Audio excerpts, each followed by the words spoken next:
Helo, bore da, Mr Matthias i fan hyn eto. Nawr, beth ni'n mynd i wneud heddi, ni'n mynd i ychwanegu cynnwys i'r tudalen cartref. Nawr, mae tamau bach o sgrifen gyda fi fan hyn, so dwi ddim yn mynd i gofyn i chi ysgrifennu hwn allan eich hunan.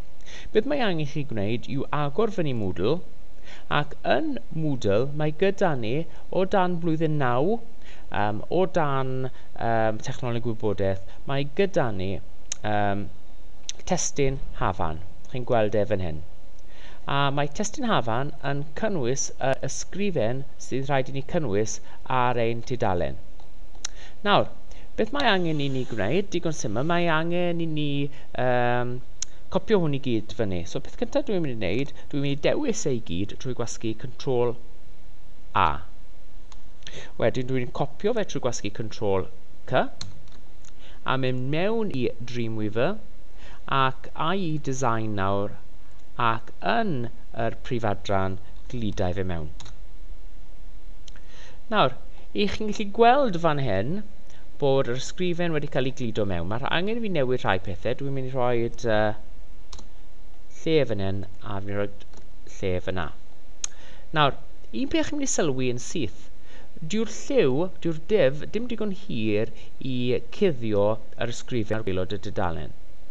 So mae rhaid i ni wneud y div hyn yn fwy. Nawr, un ffordd o wneud y div hyn yn fwy yw gwasgu prif style ar y top fan hyn.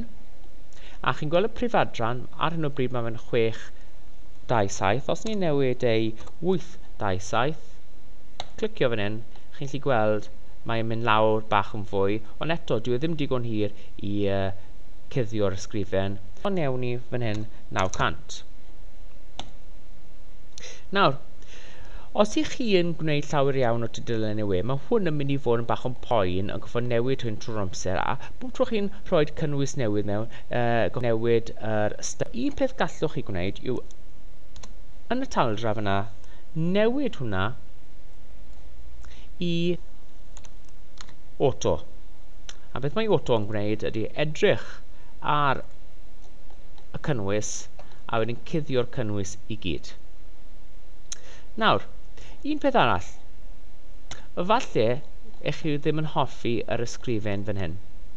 Nawr, i newid yr ysgrifen, mae angen chi mynd lawr i Page Properties, a wedyn newid yr steil yr ysgrifen. So, newid yr steil ysgrifen, gwasgu OK, a chi gweld nawr bod steil ysgrifen wedi newid.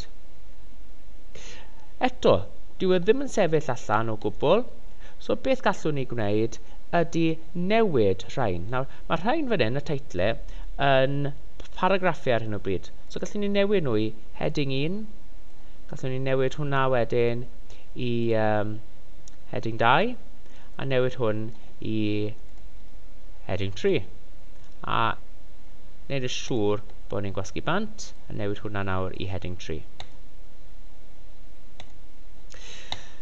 Nawr, beth gallwn ni gwneud hefyd? Gallwn ni ychwanegu lluniau mewn i fan hyn. Ond mae angen unrhyw llun chi'n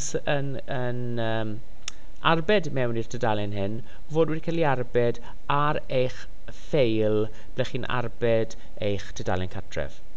OK? Diolch am wrando. Hwyl am nawr.